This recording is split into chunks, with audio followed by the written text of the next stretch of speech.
قرآن قرآن قرآن کی روشنی، قرآن کی روشنی۔ الحمدللہ رب العالمین والصلاة والسلام علی سید المرسلین، اما بعد فاعوذ باللہ من الشیطان الرجیم، بسم اللہ الرحمن الرحیم۔ الصلاة والسلام علیکہ یا رسول اللہ وعلی آلکہ واصحابکہ یا حبیب اللہ۔ الصلاة والسلام علیکہ یا نبی اللہ وعلی آلکہ واصحابکہ یا نور اللہ۔ مدنی چینل کے ناظرین، سلسلہ شان نزول لے کر ایک بار پھر آپ کی خدمت میں حاضر ہیں۔ اللہ کریم رب العزت جل وعلا ہم سب کو قرآن مجید فرقان حمید کی تعلیمات پر عمل کرنے کی توفیق عطا فرمائے۔ ہمارے پیارے نبی صلی اللہ علیہ وآلہ وسلم کا فرمان معظم عالی شان ہے، اول الناس بی یوم القیامہ اکثرہم علی صلاۃ۔ قیامت کے دن میرے سب سے زیادہ نزدیک ترین وہ شخص ہوگا جو کثرت سے درود پڑھنے والا ہوگا۔ بارگاہ رسالت میں کثرت سے درود پڑھنے کو اپنے معمولات میں ہمیں شامل کرنا چاہیے۔ بالخصوص ابھی کے جو حالات ہیں، کیفیات ہیں، اس میں اور زیادہ اللہ کا ذکر کریں، اللہ کے پیارے نبی صلی اللہ علیہ وآلہ وسلم کو یاد کریں، انشاءاللہ العزیز اللہ کریم ضرور کرم فرمائے گا اور ہمیں ان مشکلات سے اپنی رحمت سے ضرور چھٹکارا عطا فرمائے گا۔ صلو علی الحبیب صلی اللہ تعالی علی محمد صلی اللہ علیہ وآلہ وسلم، صلاۃ و سلاما علیکہ یا سیدی یا رسول اللہ وعلی آلکہ واصحابکہ یا سیدی یا حبیب اللہ۔ مدنی چینل کے ناظرین، شعبان المعظم کا وہ مہینہ کہ جس کے بعد رمضان المبارک اللہ کے مہمان مہینے کا انتظار ہوتا ہے۔ حضرات صحابہ کرام علیہم رضوان کا ایک انداز ہوا کرتا تھا کہ وہ شعبان المعظم میں ہی اپنے مال کی زکوٰۃ کو نکالتے، اپنے حساب کتاب کرتے، حکمران قیدیوں کے حوالے سے وہ غور کرتے اور جس پر جو سزا مواخذے کا معاملہ ہوتا وہ کرنے کے بعد اسے رہائی دیتے۔ لوگ اپنے کام کاج کچھ کم کرتے اور اپنے مال کی زکوٰۃ کے حساب کتاب بھی کرتے اور رمضان شریف سے پہلے اپنے اموال کی زکوٰۃ وہ نکال لیتے۔ اس کا فائدہ کیا ہوتا کہ رمضان المبارک کی آمد سے پہلے زکوٰۃ کو نکال لینا، اس کی وجہ سے کہ رمضان شریف میں وہ اتنا بھی اپنے آپ کو یعنی گویا کہ یہ پسند نہ فرماتے تھے کہ رمضان میں زکوٰۃ کے حساب کتاب میں بھی جو وقت لگے ایسا نہ ہو، بلکہ ہم اپنے سارے وقت کو، اکثر وقت کو اللہ کی عبادت میں گزاریں۔ یہ ایک ان کا انداز ہوتا تھا۔ آج کل کے معاملات کے مطابق بہت سے پاکستان میں بھی بہت سی فصلوں کو کاشت کیا جا رہا ہے، جس میں بطور خاص گندم، اور یہ ایک سیزن ہوتا ہے گندم کے اعتبار سے، اور جیسے ہی گرمی کا موسم آتا ہے اور اب تقریباً فصلیں ہر طرف وہ تیار ہیں اور ان کی کٹائی کے معاملات وہ شروع ہو چکے ہیں۔ اسی طرح دیگر اور ملکوں میں بھی اس طرح کے معاملات۔ مدنی چینل نے اسپیشل عشر کے حوالے سے ایک پورا پروگرام کیا، عشر کے حوالے سے اویئرنیس دینے کی ایک سعی کی کہ لوگ اپنے مال کو جیسے مالوں کی زکوٰۃ نکالتے ہیں، فصلوں کی زکوٰۃ جو بنتی ہے ان کو اس حوالے سے وہ بتایا گیا۔ بہت سے لوگوں نے نیتیں کی، ارادے کیے کہ ہم اپنے فصل کے بھی جو عشر ہوں گے، جو اس کی زکوٰۃ بنتی ہے، اس کو ہم ادا کریں گے۔ جی ہاں، بہت سے ناظرین شاید ایسے ہوں کہ جنہوں نے یہ بات فرسٹ ٹائم سنی ہو، پہلی دفعہ سنی ہو۔ یاد رکھیے، جس طرح ہمارے اپنے جو دیگر مال ہیں، سونا ہے، چاندی ہے، نقدی کیش ہے، پرائز بانڈ ہے اور مال تجارت ہے، یہ وہ اموال جن پر خاص طور پر شریعت نے زکوٰۃ کے احکام رکھے ہیں۔ اس کے علاوہ ایک اور قسم سائمہ جانوروں کی ہے، لیکن اس کی کچھ خاص کنڈیشن اور خاص شرائط ہیں کہ وہ جو سال کا اکثر حصہ چر کر گزر بسر جن کا ہوتا ہو، اور اس طریقے سے جانوروں کی آگے وہ سلسلہ، اور پھر جانوروں کی تعداد میں بھی اس کا خاص نصاب ہے جو جانوروں کی زکوٰۃ بنتی ہے۔ یہ ہر ایک کے ساتھ مسئلہ متعلق نہیں ہوتا عام طور پر، لیکن جو ابتدائی 5 چیزیں بیان کی، یہ شریعت مطہرہ نے زکوٰۃ کے حوالے سے بیان کیے۔ اسی طرح جو زمین سے ہم فائدے اٹھاتے ہیں، فصل اگتی ہے، تو اس کا شریعت مطہرہ نے عشر رکھا ہوا ہے، اس کی زکوٰۃ کو عشر کہتے ہیں، اور وہ یعنی شریعت نے اس کے جو مصارف ہیں، کتنے اس وہ پیداوار اور کس انداز سے وہ پیداوار کی گئی تھی، ٹیوب ویل کے ذریعے انہیں سیراب کیا گیا تھا یا کنویں سے پانی بھر کر انہیں سیراب کیا گیا تھا، یا بارش برسی اور اس سے وہ فصل سیراب ہوئی اور وہ اگ گئی، تو اب شریعت مطہرہ نے اس کے مطابق اس کا عشر اور نصف عشر رکھا ہے، یعنی 10واں اور 20واں حصہ اس پر زکوٰۃ رکھی ہے جو فصل اگائی جاتی ہے، گندم ہو، وہ گنا ہو، یا اسی طرح پھل ہوں، فروٹ ہوں، اور یہ کئی چیزیں ہیں، سبزیاں ہیں، یہ تقریباً پورے سال ہی یہ سرکل چلتا رہتا ہے، ان پہ بھی شریعت نے زکوٰۃ کا ایک باقاعدہ حکم رکھا ہے۔ اور جب آدمی اللہ کی راہ میں خرچ نہیں کرتا تو بسا اوقات اس کو ایسی ناگہانی آفتوں کا سامنا ہوتا ہے کہ کئی اعتبار سے اس کا مال ضائع ہو جاتا ہے۔ جی ہاں، نبی کریم صلی اللہ علیہ وآلہ وسلم نے یہ بات واضح طور پر ارشاد فرمائی ہے کہ کوئی بھی مال وہ خشکی اور تری میں، یعنی کوئی بھی مال اس وقت تک وہ ضائع نہیں ہوتا جب تک اس کی زکوٰۃ کو ادا نہ کیا، یعنی زکوٰۃ کو ادا نہ کیا ہو تو پھر مال کے ضائع ہونے کی یہ صورتیں ہوتی ہیں۔ اور یہ بھی حدیثوں میں فرمایا کہ زکوٰۃ کو ادا کر کے اپنے مالوں کو محفوظ بنا لو، اپنے مالوں کو محفوظ بنا لو۔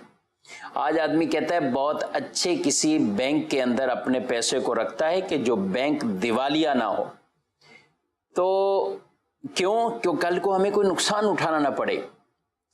تو شریعت مطہرہ نے زکوٰۃ کے حوالے سے یہ ہمیں ہمارے دین نے بتا دیا کہ زکوٰۃ دے کر اپنے مال محفوظ بنا لو، صدقہ دے کر اپنے مریضوں کا علاج کرو، یہ بھی ایک انداز ہے، دوا کرو بھائی، علاج بھی کرو لیکن دعا بھی کرو، صدقہ بھی دو، بلاؤں کو بھی ٹالے گا اور مریضوں کو اس سے شفا بھی ملے گی۔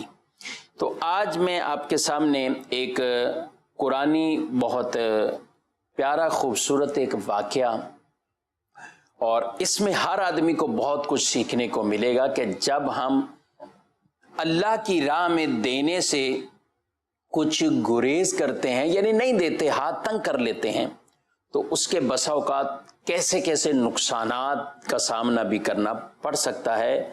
یہ ایک واقعہ قرآنی واقعہ ہے، اور اس واقعے کے بارے میں بیان کیا گیا کہ یمن کے شہر صنعاء کے قریب ہی یہ ایک باغ تھا، اور بہت بڑا باغ تھا۔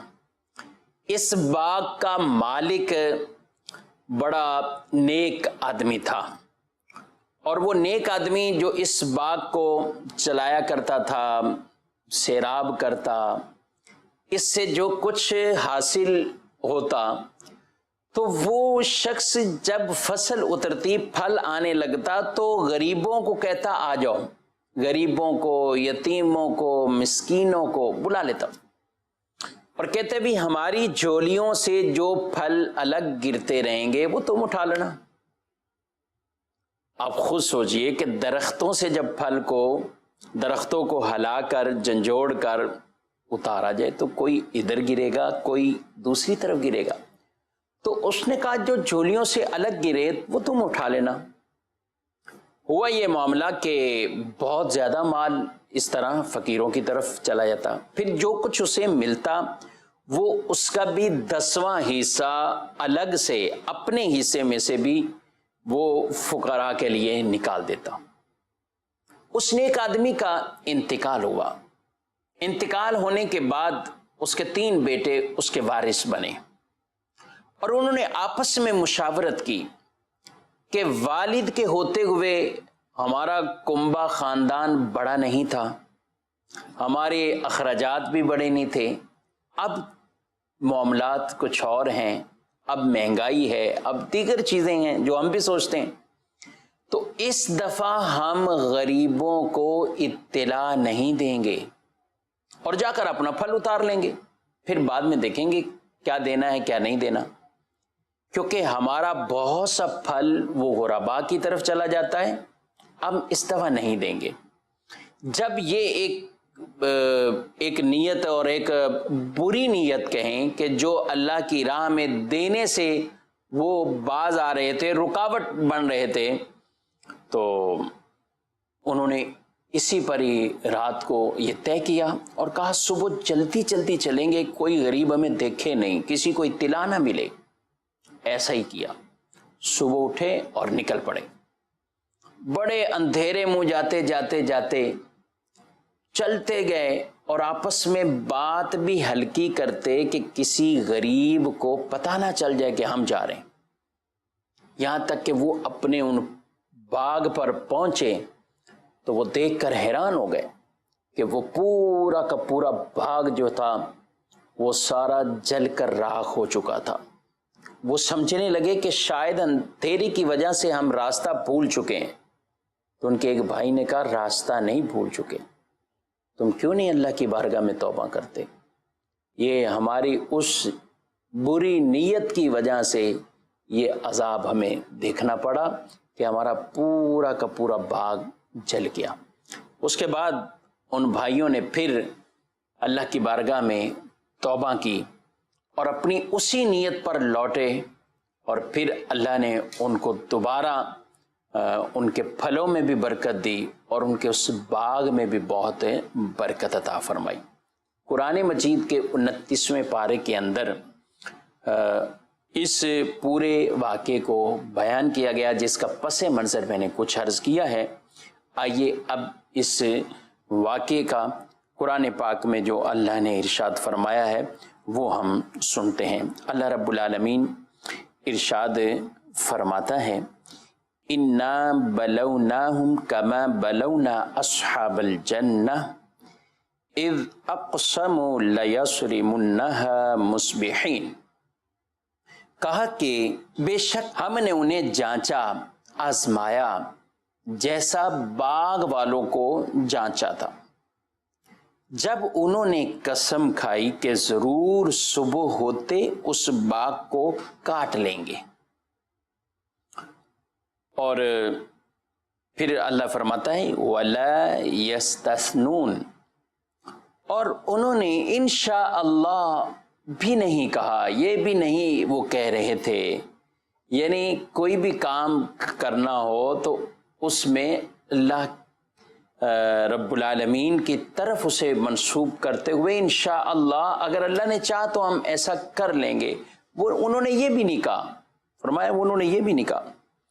فَطَّافَ عَلَيْهَا طَائِفٌ مِّن رَّبِّكَ وَهُمْ نَائِمُونَ فَأَصْبَحَتْ كَالصَّرِيمِ فَتَنَادَوْا مُصْبِحِينَ أَنِ اغْدُوا عَلَىٰ حَرْثِكُمْ إِن كُنتُمْ صَارِمِينَ فَانطَلَقُوا وَهُمْ يَتَخَافَتُونَ أَلَّا يَدْخُلَنَّ الْيَوْمَ عَلَيْكُمْ مِسْكِينٌ. ترجمہ، اور انشاءاللہ نہیں کہہ رہے تھے تو اس باغ پر تیرے رب کی طرف سے ایک پھیری کرنے والا پھیری کر گیا جبکہ وہ سو رہے تھے. تو صبح کے وقت وہ باغ سیاہ رات کی طرح ہو گیا، یعنی جل کر جیسے راکھ بن جاتا ہے. پھر انہوں نے صبح ہوتے ہی ایک دوسرے کو پکارا، اگر تم کاٹنا چاہتے ہو تو صبح سویرے اپنی کھیتی پر چلو، صبح سویرے اپنی کھیتی پر چلو. تو وہ چلے اور آپس میں آہستہ آہستہ کہتے جاتے کہ ہرگز آج کوئی مسکین تمہارے پاس باغ میں نہ آنے پائے. اور وہ خود کو روکنے پر قادر سمجھتے ہوئے صبح سویرے چلے. یہ ان کا انداز تھا. اور کہتے ہیں اللہ رب العالمین نے ان کا وہ بیان فرمایا، فَلَمَّا رَأَوْهَا قَالُوا إِنَّا لَضَالُّونَ بَلْ نَحْنُ مَحْرُومُونَ. جب وہ وہاں پہنچے تو باغ کو دیکھ کر کہنے لگے بے شک ہم ضرور راستہ بھٹک گئے، ہمیں تو راستہ بھول گیا ہے. تو فرمایا بلکہ ہم محروم ہو گئے. ان میں جو بہتر تھا اس نے کہا، کیا میں تم سے نہیں کہتا تھا کہ تم تسبیح کیوں نہیں کرتے؟ تم تسبیح کیوں نہیں کرتے؟ میں تم سے یہ نہیں کہتا تھا؟ قالوا سبحان ربنا انا كنا ظالمین فاقبل بعضهم على بعض يتلاومون قالوا یا ویلنا انا كنا طاغین عسى ربنا ان يبدلنا خيرا منها انا الى ربنا راغبون. ارشاد فرمایا کہ وہ آپس میں ایک دوسرے کو ملامت کرنے کی طرف متوجہ ہوئے. بولے ہائے ہماری خرابی، بے شک ہم سرکش تھے، امید ہے کہ ہمارا رب ہمیں اس سے بہتر بدل دے، یقیناً ہم اپنے رب کی طرف رغبت کرنے والے ہیں. مدشن کے ناظرین، یہ وہ آیات مبارکہ جن میں انہوں نے پھر اپنے رب کی طرف رجوع کیا، اپنے رب کی طرف رغبت کی اور اس سے توبہ تائب ہوئے کہ ہم نے جو برا ارادہ رکھ لیا تھا کہ ہم وہ جو والد کرتے ہوئے آ رہے تھے وہ نہیں کریں گے، اس سے ہم توبہ کرتے ہیں. اور پھر انہوں نے اسی سلسلے کو جاری رکھا. اور ان کے بارے میں آتا ہے کہ ان کی توبہ کے بعد حضرت عبداللہ بن مسعود رضی اللہ عنہ نے فرمایا کہ ان لوگوں نے جب سچے دل سے توبہ کی تو اللہ نے ان لوگوں کی توبہ کو قبول فرمایا اور پھر ان لوگوں کو اس کے بدلے میں ایک دوسرا باغ عطا فرمایا. اور وہ باغ ایسا کہ جس میں بڑے بڑے پھل لگے، اتنی برکت اللہ نے اس میں عطا فرمایا کہ بڑے بڑے پھل لگے، یہاں تک کہ اس باغ کا نام ہی حیوان پڑ گیا تھا. اور اس کی وجہ یہ بیان کی گئی کہ اس میں ایک ایک انگور وہ کہتے کہ اتنا بڑا ہوتا تھا کہ اس کا ایک خوشہ ایک کھچر پر گویا کہ لادا جاتا تھا. یعنی انگور کا ایک خوشہ وہ ایک پورے جانور کے اوپر گویا کہ اس کو رکھا جا رہا تھا. اتنا پھل کے اندر اللہ رب العالمین نے انہیں برکت عطا فرمائی، وسعت عطا فرمائی۔ یقیناً جو اللہ کی راہ میں دیتا ہے، ذالک فضل اللہ یؤتیہ من یشاء، پھر اللہ کا فضل وہ دیکھتا ہے، اور اللہ کا فضل جسے اللہ چاہے اللہ اسے عطا فرماتا ہے۔ اس سے پتہ چلا مدنی چینل کے ناظرین، اگر کسی کے ماں باپ کوئی اچھا عمل کرتے ہوئے دنیا سے گئے ہیں تو اولاد کو یہ بھی سیکھنا چاہیے، سمجھنا چاہیے کہ میرے ماں باپ بھی تو یہ عمل کر رہے تھے، وہ بھی اللہ کی راہ میں یوں نکال رہے تھے، تو اس کے بعد اپنے ہاتھ کو تنگ نہ کریں۔ زکوٰۃ تو ضرور فرض ہے، وہ تو دینی ہی دینی ہے، لیکن نفلی طور پر، صدقات کے طور پر جب آدمی اللہ کی راہ میں خرچ کرتا رہتا ہے تو وہ سخی کا درجہ پا جاتا ہے، اور سخاوت کا درجہ جسے نصیب ہو جائے، نبی پاک صلی اللہ علیہ وآلہ وسلم ارشاد فرماتے ہیں کہ السخی قریب من اللہ وقریب من الناس وقریب من الجنہ وبعید من النار۔ ارشاد فرمایا سخی اللہ کا بھی قرب پا لیتا ہے، سخی لوگوں کے بھی قریب ہو جاتا ہے کہ لوگ اس سے محبت کرتے ہیں، لوگوں کے دلوں میں اس کا احترام داخل ہو جاتا گئے، اور فرمایا سخی جنت کے بھی قریب ہے، اور سخی دوزخ سے بہت دور ہے۔ جبکہ بخیل کے بارے میں ارشاد فرمایا کہ بخیل وہ شخص ہے کہ جو بعید من اللہ، اللہ سے بھی دور ہے، بعید من الناس، لوگوں سے بھی دور ہے، اور بعید من الجنہ، جنت سے بھی دور ہے، وقریب من النار، اور دوزخ کے بڑا قریب ہے۔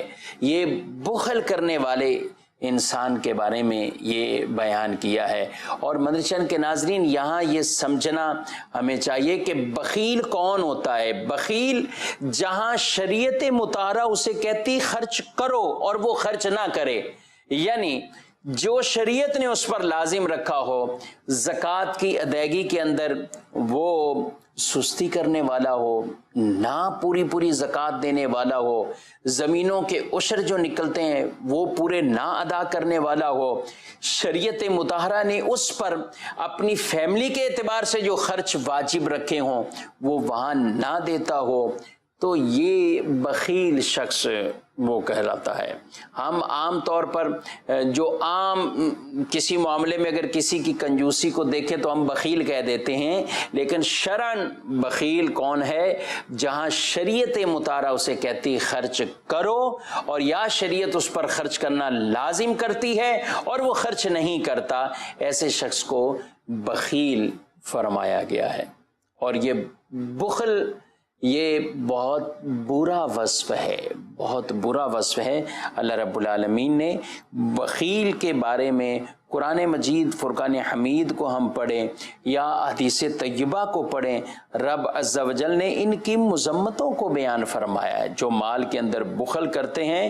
اور نبی کریم صلی اللہ تعالی علیہ وآلہ وسلم بخیل کے حوالے سے آپ فرماتے ہیں اللہ کو ایسا سخی بھی پسند نہیں۔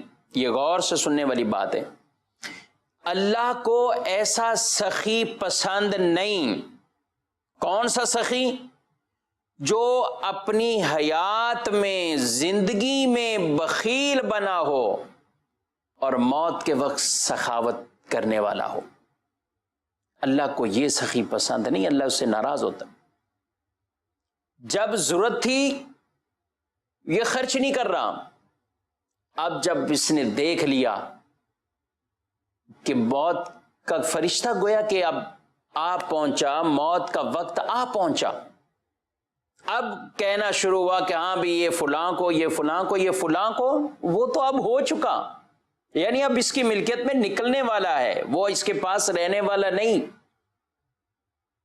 تو جب انسان کی آنکھیں گویا کہ بند ہونے لگتی ہیں، اور یہ وقت ہر ایک کے ساتھ آنا ہے، کوئی لاکھوں پتی ہو یا کروڑ پتی ہو یا اربوں پتی ہو، ایک وقت آنا ہے جب اسی تختے پر سب کو لٹا دیا جاتا ہے، اس کے انگوٹھوں کو باندھ دیا جاتا ہے، اس کے منہ اور ناک میں روئی ڈال دی جاتی ہے، اس کے اپنے ہی چاہنے والے عزیز سب اپنے بچے بیٹے اس کے بازو ٹانگے سیدھے پھیلا دیتے ہیں، اس کی آنکھوں کو بند کر دیا جاتا ہے، اور اس وقت انسان کی تمنا یہ ہوگی کیا تمنا ہوگی؟ کاش رب تھوڑی مہلت دے دیتا تو میں صدقہ کر دیتا، کاش رب تھوڑی مہلت دے دیتا تو میں صدقہ کر دیتا، کچھ اللہ کی راہ میں دے دیتا۔ تو سخاوت بہت اچھا عمل ہے، لیکن کب؟ جب آدمی کو خود بھی مال کی ضرورت ہو، زندگی میں ہو، وہ مال اس کے استعمال میں بھی آ سکتا ہو لیکن پھر بھی وہ نکالتا ہے۔ مرنے کے بعد تو اب ہو گیا، سب کچھ ادھر ادھر چلا جائے گا، اب تو ورثہ کا ہو گیا۔ مدشن کے ناظرین، ایک واقعہ آپ سے شیئر کرتا ہوں۔ ایک شخص نے اس حوالے سے مجھ سے مشورہ کیا، مشورہ یہ کرنے لگا کہ ہر انسان اپنے مال میں سے کتنا پرسنٹ وہ وصیت کر سکتا ہے۔ جب اس نے مجھ سے مشورہ کیا کہ مال میں سے کتنی وصیت کرنی چاہیے، تو میں نے شرعی طور پر اسے حکم بتایا کہ آپ مال میں سے 1/3 وہ آپ وصیت کر لیجئے، یا 1/3 سے کچھ کم یہ آپ وصیت کر لیں۔ ٹھیک ہے، سمجھ گئے۔ 1/3 کی وصیت جب سمجھنے لگے تو میں نے اس صاحب سے کہا کہ آپ جو وصیت کرنا چاہ رہے ہیں، آپ زندگی میں ہی اپنا مال کیوں نہیں نکال دیتے اتنا؟ تو وہ کہنے لگے کہ حضرت صاحب ابھی تو بڑے مسئلے ہیں، زندگی میں کیسے نکالوں، مشکلات ہیں، سب چیزیں ہیں یہ۔ اچھا، میں نے کہا یہ جو 1/3 وصیت کا آپ پوچھ رہے ہیں، تو اس 1/3 کا آدھا ہی زندگی میں نکال دیں، اور وہ آدھا بھی بہت تھا، یہی نکال دیں۔ کہنا ابھی بہت مشکل، یوں اور فلاں سے پیسہ نکالنا، کاروبار سے نکالنا یا ادھر سے نکالنا، یہ مشکل معاملہ، وصیت کر دیتا ہوں، بچے دیکھ لیں گے میرے مرنے کے بعد۔ جی ہاں، یہ کوئی عام نوجوان مسئلہ نہیں پوچھ رہا تھا، ایسا شخص جس کو اب بھی تقریباً اپنی زندگی کے آخری وہ مراحل میں ہو، یعنی 70 سال سے زائد عمر والا شخص، جس نے اپنی زندگی میں بڑا مال کمایا، بہت کچھ جمع کیا، اور لیکن دل میں ایک فکر بھی ہے کہ میرے مرنے کے بعد میرے صدقہ جاریہ کے حوالے سے کیا ہوگا۔ تو چلو میں بچوں کو کچھ کہہ دیتا ہوں کہ بھئی تم یہ تقسیم کرو گے، ساتھ یہ بھی کر لینا۔ میں نے اس صاحب سے یہ کہا کہ آپ آج اپنے مال کے 1/3 کا آدھا بھی خرچ نہیں کر پا رہے، اور آپ کو 100 طرح کے عذر سامنے آ رہے ہیں۔ ذرا یہ بتائیے کہ آپ کے بچے آپ کے دنیا سے جانے کے بعد آپ کی لکھی ہوئی وصیت کو پورا نافذ کر دیں گے؟ ایک بات چوٹ کرنے کے لیے عرض کی تھی کہ جب آپ نے مال خود کمایا ہے اور آپ کا ہی مال ہے، اور آپ اسے اپنے لیے ابھی نکالنے سے گریز کر رہے ہیں، تو آپ بچوں سے کیا امید رکھیں گے کہ بعد میں سارے معاملات بالکل آرام سے ہو جائیں گے؟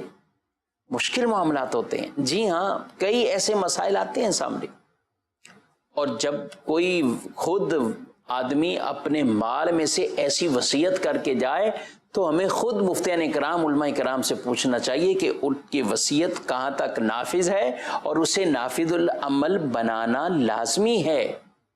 جتنی شریعت نے اجازت دی ہے، یاد رکھیں وراثت آدمی کی جب تقسیم ہوتی ہے تو اس سے پہلے کچھ معاملات جو شریعت کی طرف سے لازم قرار دیے ہوئے ہوتے ہیں، اس کے تجہیز و تکفین کے اخراجات، اس آدمی کے اوپر قرض جو ہو وہ قرض کے معاملات، اور پھر اگر کوئی وصیت کی ہو تو جائز جو وصیت کو 1/3 تک اسے نافذ کرنے کے بعد اب جو بچے گا وہ ورثہ کو ان کے حصوں کے مطابق تقسیم کیا جاتا ہے۔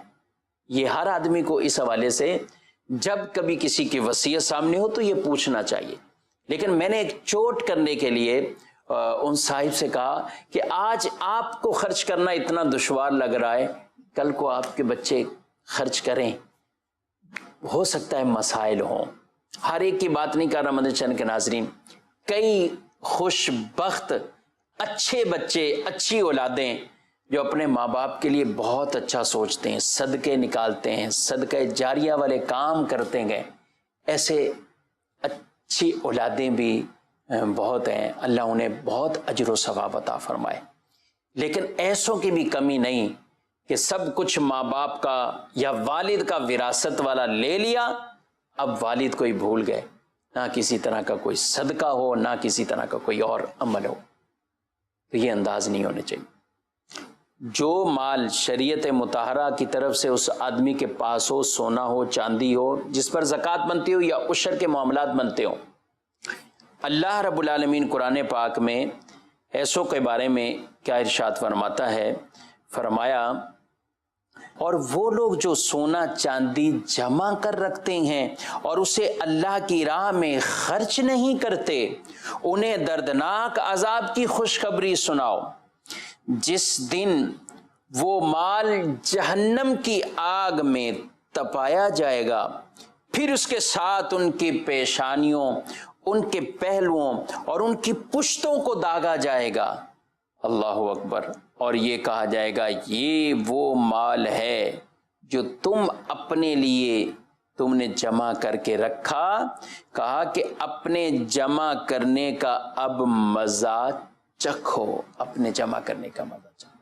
اور قیامت کے دن جس کو اللہ نے مال دیا اور اس نے اس کی زکوٰۃ ادا نہ کی، قیامت کے دن وہ مال سانپ کی صورت میں ایک توق بن جائے گا، جسے ہار کہا جاتا ہے نا، اور وہ سانپ بن کر اس کو توق کی طرح وہ لپٹے گا، اس کے اپنے ہی اندر اسے لپیٹ لے گا اور اسے ڈھستا جائے گا اور کہے گا، میں تیرا مال، میں تیرا خزانہ ہوں، میں وہ تیرا مال، میں وہ تیرا خزانہ۔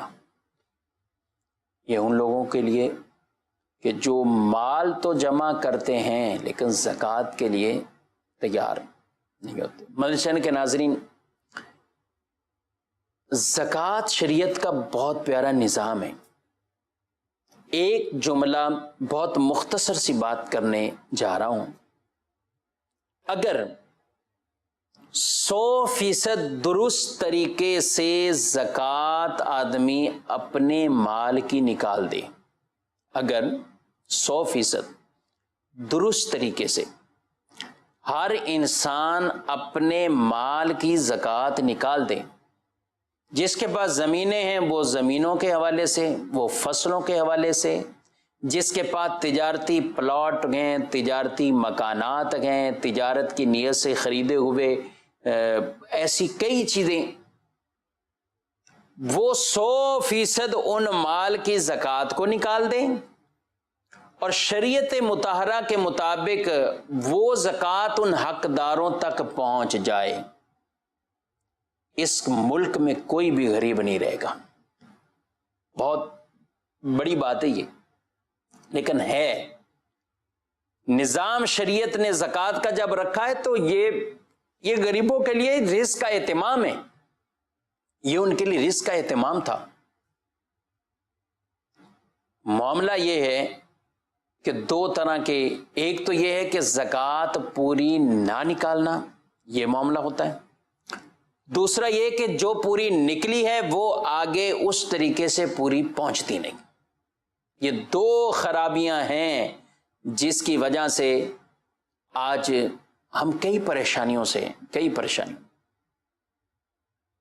یہ جو کچھ ہم دیکھ رہے ہیں ادھر ادھر، اس قدر برائیوں کا، پریشانیوں کا آ جانا، یہ کیا ہے؟ اپنے اعمال بھی ایسے بعض ہوتے ہیں کہ جن کی وجہ سے انسان طرح طرح کی پریشانیوں میں پڑ جاتا ہے۔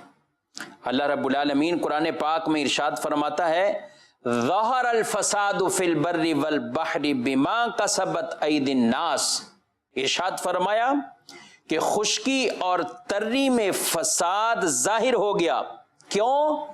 فرمایا ان برائیوں کی وجہ سے جو لوگوں کے ہاتھوں نے کمائی، ان برائیوں کی وجہ سے۔ تو جو پریشانیاں آتی ہیں، آج لوگ سوچ رہے ہوتے ہیں ہم سب پریشان ہیں، یہ وبا کہاں سے آ گئی، کہاں سے کرونا وائرس آ گیا، کہاں سے نکلا، کہاں کا پھیل گیا، جس نے ہر آدمی کو اپنے گھر پہ رہنے کے لیے مجبور کر دیا، کاروبار پہ نہ جا سکیں، ڈیوٹیوں پہ نہ جا سکیں، کاروبار چل نہیں رہے، شہر کے شہر، ملک کے ملک جام ہو کر بیٹھ گئے۔ بڑی تیزی سے زندگی کے معاملات گزر رہے تھے، ہم تو ایسے مصروف تھے کہ ہمارے پاس تو 2 منٹ نہیں ہے بھائی، 5 منٹ نہیں ہے کہ ہم اللہ کی بارگاہ میں جھک جائیں، سجدہ کر لیں، نماز پڑھ لیں، ٹائم ہی نہیں تھا، بڑی مصروف ترین زندگی گزار رہے تھے۔ لیکن یاد رکھیں ان بطش ربک لشدید، تیرے رب کی پکڑ گرفت بڑی مضبوط ہے۔ یہ ہمیں اگر ابھی بھی نہیں سمجھیں گے تو پھر ناظرین ہم کب سمجھیں گے؟ اب وقت ہے اللہ کے حضور توبہ کرنے کا، رجوع کرنے کا۔ نبی کریم صلی اللہ علیہ وآلہ وسلم نے ایسے کئی اعمال بیان فرمائے کہ جن کی وجہ سے لوگ طرح طرح کی پریشانیوں اور مصیبتوں میں آ جاتے ہیں۔ آپ صلی اللہ علیہ وآلہ وسلم نے ارشاد فرمایا کہ 5 چیزوں سے بچنے کے لیے 5 کاموں سے بچو، 5 کاموں سے بچو۔ فرمایا جو قوم کم تولتی ہے اللہ پاک انہیں مہنگائی اور پھلوں کی کمی میں مبتلا کر دیتا ہے۔ کم تولنا، یہ مہنگائی میں پہنچ جاتے ہیں، پھلوں کی کمی ان کی ہو جاتی ہے۔ اور فرمایا جو قوم بد عہدی کرتی ہے اللہ پاک ان کے دشمنوں کو ان پر مسلط کر دیتا ہے۔ نمبر 3، جو قوم زکوٰۃ ادا نہیں کرتی اللہ ان سے بارش کے پانی کو روک لیتا ہے، اور اگر چوپاہے یہ جانور زمین پر نہ ہوتے تو ایک قطرہ بھی بارش کا نہ اترتا، ایک قطرہ بھی نہ اترتا۔ نمبر 4، جس قوم میں فحاشی، بے حیائی پھیل جائے فرمایا اللہ ان کو طاعون اور ایسی بیماریوں میں مبتلا کر دیتا ہے کہ جو ان سے پہلے لوگوں میں ظاہر نہیں ہوئی تھی۔ جس قوم میں بے حیائی اور فحاشی پھیل جائے۔ پھر فرمایا آگے جو قوم قرآن پاک کے بغیر فیصلہ کرتی ہے اللہ ان کو زیادتی یعنی غلط فیصلے کا مزہ چکھاتا ہے اور انہیں ایک دوسرے کے ڈر میں مبتلا کر دیتا ہے۔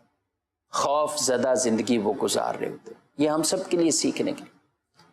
جس معاشرے میں سود عام ہو جائے، جس معاشرے میں زکوٰۃ نہ دینے کا انداز عام ہو جائے، یا زکوٰۃ نکالیں اور زکوٰۃ لینے والے حقداروں تک کما حق زکوٰۃ کو نہ پہنچائیں، بہت بڑے گناہ ہیں، بہت بڑے گناہ ہیں۔ اللہ کے حضور توبہ کریں، اللہ کے حضور جھک جائیں۔ آج بھی وہ موقع ہے، وہ وقت ہے، ہم رب سے معافی مانگیں، ہم رب کے حضور جھک جائیں، اللہ کی بارگاہ میں صدق کے دل سے توبہ کریں۔ رب بڑا رحیم کریم ہے، رب ہمارے گناہوں کو معاف فرمائے گا اور ہمیں اس پریشانی، اس وبا، اس کرونا وائرس سے بھی ہماری حفاظت فرمائے گا۔ اور جو کچھ پھلوں کی کمی، جو کچھ رزق کی کمی، اللہ وہ کمی دور کرے گا۔ وافر پھل، وافر رزق، وافر اناج، یہ سب ہمیں عطا فرمائے گا۔ لیکن شرط یہی ہے اپنے دل کو منا کر رب کے حضور جھک جائیں اور سچے دل سے اللہ سے معافی مانگیں۔ رب عز و جل ہم سب کو عمل کی توفیق عطا فرمائے۔ چینل کے ناظرین، ہمارے سلسلے کا وقت اپنے اختتام کو پہنچا۔ انشاءاللہ العزیز آئندہ اللہ نے زندگی رکھی تو انشاءاللہ نئے موضوع کے ساتھ یہاں حاضری دینے کا شرف حاصل کریں گے۔ اللہ رب العالمین ہم سب کو عمل کی توفیق عطا فرمائے۔ مدنی چینل دیکھتے رہیے۔